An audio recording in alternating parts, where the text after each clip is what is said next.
Welcome to the Joy of the Hang. Welcome back to another episode of Joy of the Hang. It's Sharon and Lauren, also known as Boots. Boots, baby. And I do have my boots on today. You have your sexy, sexy boots. I have, these are great. These are Christian Louboutin black boots with gunmetal studs all over them. I will admit these ones are, they're quite high. So they're certainly, I'm very good in heels. Anyone who knows me knows that. I love boots because boots just seem easier, more comfortable to walk in with heels for a distance or for a long period of time. These ones, though, I definitely would not want to have to walk all around downtown in. I wouldn't want to walk like a mile in. They're not very comfortable. Yeah, they're just a little too high. So it's funny because I had a woman the other day say, I had some high heels on, and she said, oh, I wish I could still wear those. And I said, here's the trick. You wear them into the restaurant or wherever you're going. Then you promptly sit down and you look fabulous while you're sitting, right? And then you just wear them on your way out. So I said, that's the trick. So, and I saw Oprah do that. I actually saw a taping of Oprah in Chicago, and she walked out in these unbelievably high, I'm sure they were Louboutins, and walked out, greeted the audience, immediately sat down and was telling the audience, I can't stand in these for too long because they look fabulous, but I can't. They hurt. You know, shoes to me are like pieces of art. I like to pick them up, look at them, look at the heel. As of now, I can't really do that because I do, like most people, a lot of online shopping. For example, like most people, I believe I got these off Real, so I did not pay, the $2,000 for them that they would have originally been. I paid much, much, much less. I mean, it just shows you over consumption, I guess, or what you can get, because myself included, like everyone, we buy just so much more than we need, and then you get bored of it and want something else. They're super cool, though. Love them. Speaking of shoes, tell me about what your housekeeper was saying about your shoes. This is hilarious. So we just had our townhome cleaned, and we haven't had it cleaned in maybe a year, I'm thinking. I mean, I've cleaned it. I always have severe guilt about having somebody else clean my house, paying someone to do it. My mother never had someone come clean our house. I don't think either of my two sisters have ever paid someone to come clean the house, so I have major guilt about it. But we needed like a deep cleaning where they come in and do all the vents and sort of inside the oven, and I didn't want to do it. So we hired this company, and I was working out, but my husband told me when I got back that he was sitting in the office and the two women were in our bedroom, and he said clearly they didn't realize I was listening, and one said to the other, oh my gosh, have you seen this girl's shoes? Like, they are really high. I think they're stripper shoes. And then the other girl said, well, she doesn't look like a stripper. I mean, I don't think she's a stripper, but you're right. They do look like stripper shoes. Lauren has a part-time job. Right? I wish I could rake it in.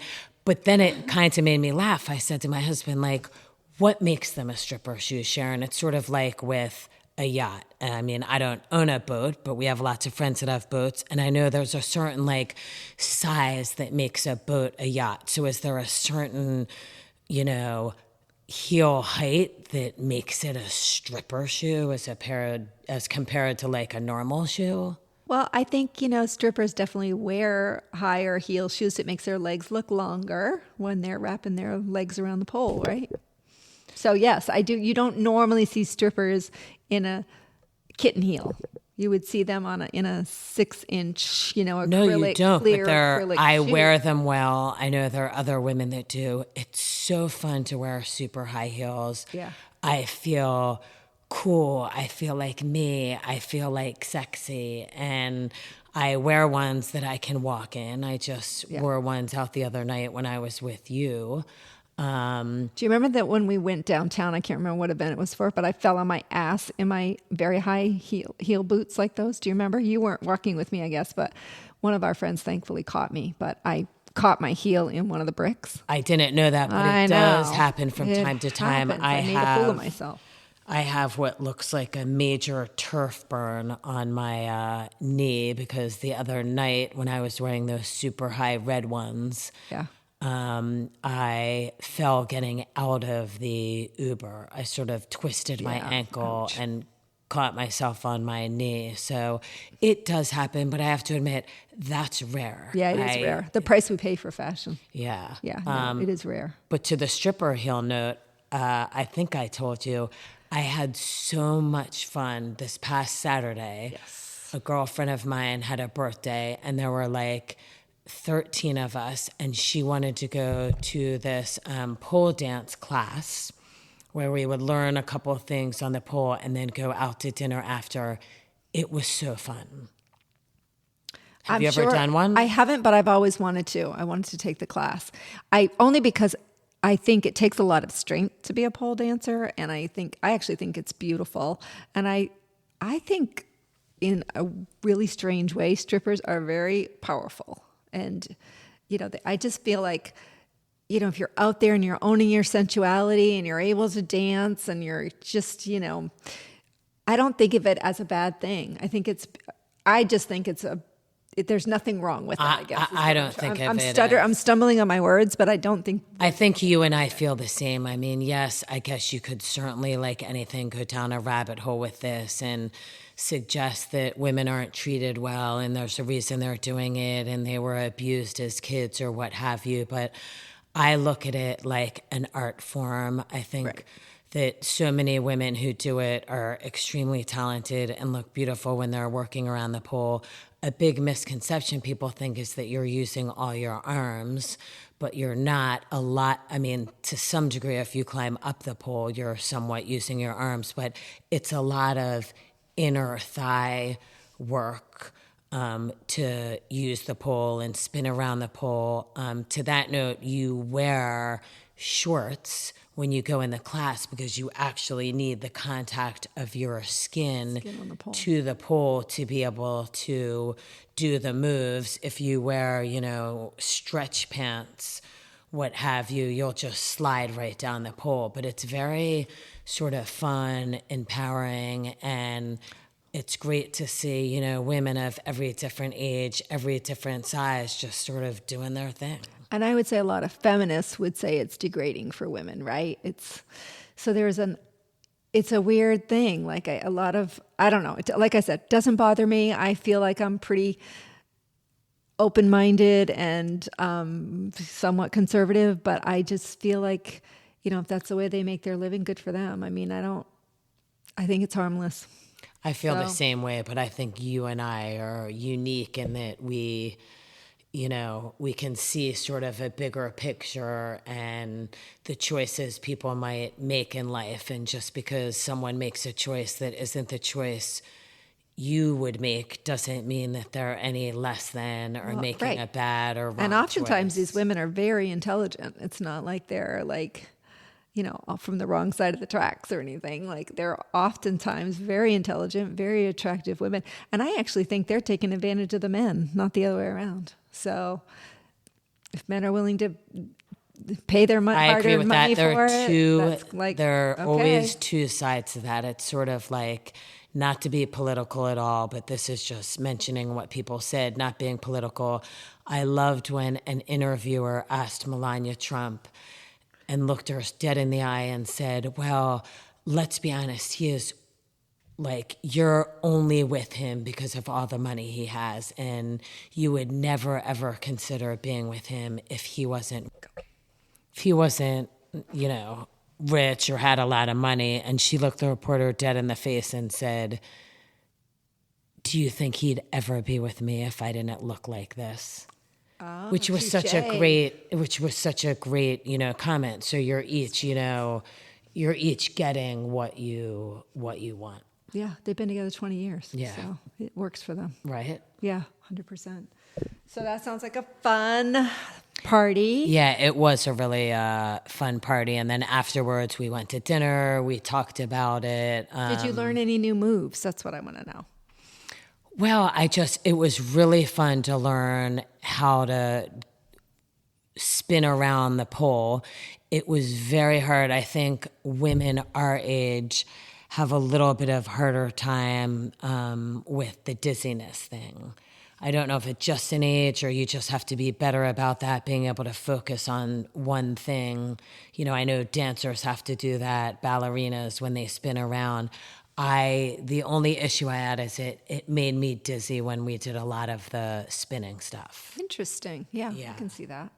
Yeah. But it was fun to experience that. I mean, you know, Sharon, I like to, you know, experience any new thing and throw myself into something. I mean, next on our list is we're in October, every October in Key West, Florida, they do Fantasy Fest. I would love to go to that. And that is, you know, there's a lot going on there. A lot of naked people, a lot of people with body paint on. But it's just putting yourself out there, being free, having fun. And it's a week long, and certainly you can kind of gauge it. Apparently, if you go during the opening weekend, it's more for like rookies or newcomers as opposed to the chaos of the last weekend before it ends. Well, the last weekend, they actually bus in a lot of the college kids. So it's actually better to go earlier in the week. Yeah, I don't want to be half naked or naked around young college girls. You want to. So yeah, they do a lot of full. Although our husbands might want to be there during our college husbands week. might want to be there during college week. Just saying. Good point. Hadn't thought so about let's that. not. We won't bring that part Fantasy up. Fest is like it's like Mardi Gras with fewer clothes. Yeah. I think, right? A lot fewer clothes. Although I don't know, at Mardi Gras I've seen a lot of. Yeah. There's a lot I think for Fantasy Fest, you're probably giving people beads to look at you naked as opposed to someone giving you the beads to show them your boobs. I know. Well, that has to be on our list to check out. Let us know if you've been to Fantasy Fest and if we should go. Oh, we're all in. We're definitely in. You're in October. no matter what? Yeah, you got to book that well in advance. Did you already book it? Yep, we're booked. Oh, fun. You going with a group? Well, you're coming. Well, I'm not booked yet. Yeah, well, you got to get booked because you're coming. All right. Okay, so we're back to Dr. Ruth's Sex for Dummies book. And if you heard our last episode, then you will know we referenced her before. But Dr. Ruth Westheimer was a very, very important sex therapist back in the day and lived to be 96 years old and had some great tips. So she writes on her part of 10 dumb things people believe about sex. And the first one is, if I haven't had sex by the time I'm 18, I'm a loser. Do you think that's true? That's so dumb. That's so not true, right? So not so true. So dumb. No, lots of people wait to have sex. And some of us that didn't sometimes wish that our parents had maybe given us a reason to wait. You know, maybe the second or third person you were with, you're like, I wish that was my first. Yeah, I wish that was my first. 100%. And honey, I wish you were my first. Aw, that's sweet. And let's face it, the first time's never the best. Yeah, no one wants to, the more I score, the more pleasure I'll have. What do you think about that? That is completely false. Right? Dumb. Although, I do think I would never want one of my 3 kids to marry the first and only person they've been with. I do think you learn lots of things from being with more than one partner, but I don't think that it's necessarily better. No. The sex depicted in porn is true to life. Hell no. Can I just say hell no. to the no, right? I mean, some of these things that are happening in porn, I'm like, how the hell did she get in that position? Or when they act as though it feels amazing and you're like, when the guy's using his fingers like a jackhammer, that does not feel good. No. Might make for good screen time, but no. The grass is always greener in the neighbor's bedroom. So I think what she means by that is you think everybody else is having better sex than you. I think everybody always thinks that. And I And think, more, which and is more. sad, people feel this need to have everyone think. I know people lie about it all the time, like, oh, I'm having sex twice a day, 6 days a week. And you're like, no, you're not. Calling bullshit on that. Yeah. We're calling bullshit. Sex will make everything all right. That's kind of iffy sometimes. Yeah. Sometimes it does. Sometimes it does help. It does. Sometimes it does help. Make-up sex is always good. Yeah, and it's the thing you do with your partner that nobody else does. So it has that special connection. So in a weird way, sometimes, it doesn't, there needs to be way more than that in a long-term relationship for it to have longevity. But sometimes in the moment, in the, day or week, what have you, sex does make everything I would say great sex plus great communication. Yeah, I agree. Makes everything all right. Next one is a good lover must be an open book. That's dumb. No, sometimes you can share too much. Right. Yeah. Oh, yeah, absolutely. Again, another one, I should compare sexual partners. Again, hell to the no. Do not compare sexual partners. That is a very, very bad idea. A bad idea. You should actually pretend you've never had another sexual partner. I don't know about that. It's funny though, Sharon. Sometimes. Women are funny. I know some women who need to believe that sort of they're in their mind that they're the one and only. Like they know their husbands have been with other people, but you can't talk about a past girlfriend. And I think that's weird. Yeah. It is, and I get it. I'm totally judging right now. I think it's weird when you're our age, you're in your 50s, you're with your husband, you're married, and you're jealous about someone that he dated back in high school or college. Like, really? I know. Yeah, well, yeah, I get that. I can't become a better lover.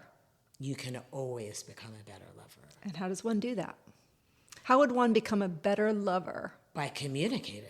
Okay, By communicating what you enjoy. and knowing what your partner enjoys and putting in the effort. Effort is everything. To learn, right? Yeah. To ask questions. To listen to our podcast. That's one way. That's one way. Lovers want and need the same things. Absolutely not. Absolutely not. No, we're all different. Some like it rough, some like it slow and easy and soft. Some people are tops, some people are bottoms. Yeah, some people different. like, what did you call it? Monkeys? What was it? Flying monkey. Some people like flying monkeys. Flying monkey. Not really sure what that is still. We'll Google that one later. I'm too old to have sex, and this one we're actually going to dive a little deeper into because Lauren's 53 and I'm 58. Not too old yet to have sex. No. So I'm going to read what Dr. Ruth has to say about that, and we could talk a little more about it. Human beings find that many of their faculties grow weaker as they grow older. Walking may become more difficult, but that's why they make canes. So why is it that so many people give up on sex as soon as they encounter some changes to their sexual functioning? If your eyesight gets weaker, do you go around squinting or run to the eye doctor? If your hearing becomes impaired, do you go around saying, "What?" all day long? Or get a hearing aid. So if your sexual apparatus diminishes, why would you give up on it entirely? That sexual functioning declines with age is a given, but that it disappears altogether is definitely not. As you grow older, you go through certain stages. Men may need their partners to stimulate their penises or to use a drug such as Viagra or Cialis. Women stop producing natural lubricants and have to apply the store-bought variety. If wearing glasses doesn't interfere with your enjoyment of reading a book, then adapting to the necessities of age when it comes to sex shouldn't be a big deal either. Keep having sex as long as you physically can, and sex will help keep your life worth living. You agree? What are your thoughts? I really do think it's important, Sharon. I think that definitely as you get much, much older, you're probably having, less sex into your, 70s and 80s, but I do think it's important. I think it's a connection that's important. But, maybe that can manifest itself in different ways some of the time in terms of holding hands, touching, stroking, the man stroking his wife's arm, the back of her neck. I think, maybe not sex in itself as much as physical contact. I think physical contact and intimacy is so important in a relationship. I don't think like it needs to be necessarily the wham, bam, thank you, ma'am, but I think the intimacy is so important. I've always been surprised how infrequently I see people hold hands. I mean, to the note, like I notice it when I'm doing a crazy long 3-hour walk on, around downtown Sarasota on the path. I pass a ton of people walking together, and I actually notice when people are holding hands because it's so rare. That's interesting, yeah. And you're right, it is so important. It is so important. And I think, just keeping that spark alive, like you said, the intimacy can be just as important. It is just as important as the actual act of sex. It is. And the communication is important. I think that if one person feels like they're not, having sex enough, then you need to be able to communicate it. I'm not saying that it's always easy to, communicate things in a relationship. I mean, I know, anything you communicate in a relationship can be difficult. If I, spend too much money one month, it's not, it might take a second for my husband to say, hey, FYI. Yeah. Like, Slow your roll. This is ridiculous, but you need to be able to communicate. Yeah, but I love the analogy Dr. Ruth made. Like if you're having trouble with your eyesight, you go to the eye doctor. Yeah. If you're having trouble hearing, you go to the ear doctor or whatever. So I think that's a great analogy. And I hadn't really thought about it that way. Like if you're having trouble having, a desire or you're not, lubricated properly, whatever it is. And if the man is struggling to have an erection, then nowadays there's so many things we can do. We have bioidentical hormone replacement therapy for women. We can supplement our progesterone and estrogen and increase our testosterone. And men, same, they can take testosterone. And there's just so many things available to us to improve that area of our lives. And why should we suffer in that area any differently than we would any other part of our physical being, right? I agree. It does. I guess there's an issue with it becoming overly complicated where you sort of lose the sexiness side of it, sort of like if you're trying to have a kid and so you're having sex intentionally to get pregnant, it sort of takes a little bit of steam out of your sails for sure. So I think that's definitely something to consider. But the cool thing, the benefit of like sex as you're older, like a lot of us have gone through menopause already, and so you're no longer worried about getting pregnant. You're no longer having your period, right? I mean, there's a lot of benefits to sex at an older age because there's more freedom, I think, in it. You don't have to worry so much about if you've been with your partner for a long time. Well, yes, and you're not dating and having to use condoms. Yes, you're certainly feeling more confident. You sort of feel like you're good at what you're doing and sort of more focused on the task than how you look. Right. Which I think. Well, and that brings up another point, though, that I just thought of. That is kind of the challenge of aging because our bodies are aging too, right? And so we may not feel as sexy as we did in our 20s. I think I struggle with that sometimes. Like you see that you're, all of a sudden the skin on your face is sagging, or you have wrinkles where you didn't realize, and age spots, and your stomach's not as tight. It's harder to have great abs as you get older because your skin is just a little looser. So you do have some of those things that mentally, I think for me, I look in the mirror and I'm like, okay, I'm not 30 anymore. I have had a couple of kids. I have a C-section scar on my stomach that I'm self-conscious about. So just different things, right? I think that's more on women, though, what we put on ourselves, because I don't think men, yes, there are some that do, but there are so many men who don't see fat. They don't see cellulite. They don't see jiggle. They just see a sexy woman who Yeah. wants to, have fun, have a good time. So I think it's women put all this pressure on themselves, which And sexy is an sad. attitude, right? Sexy is an attitude. It's such an attitude. Yeah. It is so important to feel good about yourself. I know as a woman who's attracted to men, I am attracted to a confident man. Yeah. And I always sort of think about it from the other side. Like if I went out on a date with a guy and he ordered like a salad, we were at a great steak restaurant and he ordered a salad with, dressing on the side, and it would be, I'm just being honest, it would be a turnoff to me. Like I'm trying to enjoy my great steak Yeah. at this restaurant and I'm on a date with someone who wants to eat only lettuce with dressing on the side, it would be kind of a turnoff. Yeah. Like, I agree. yeah. Yeah, I agree. Men should eat meat.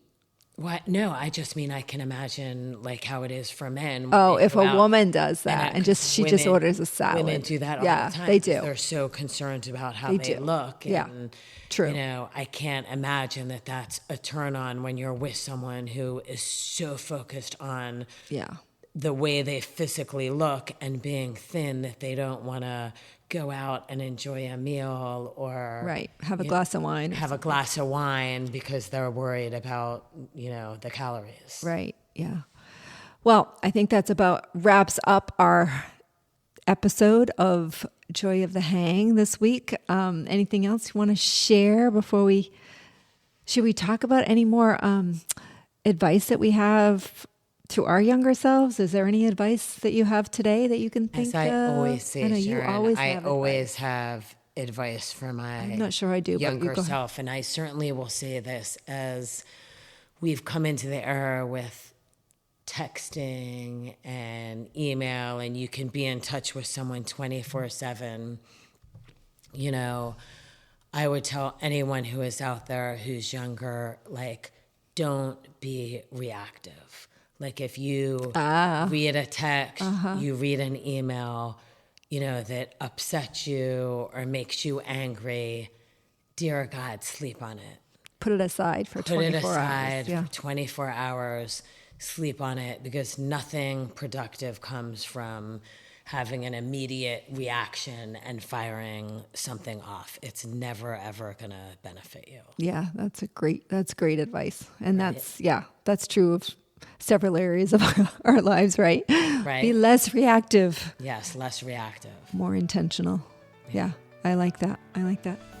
All right. And I think that brings us to a close. That does. Peace out, friend. Peace out, girlfriend. Peace out, Girl Scout. Peace out, Hang Squad. Till next time.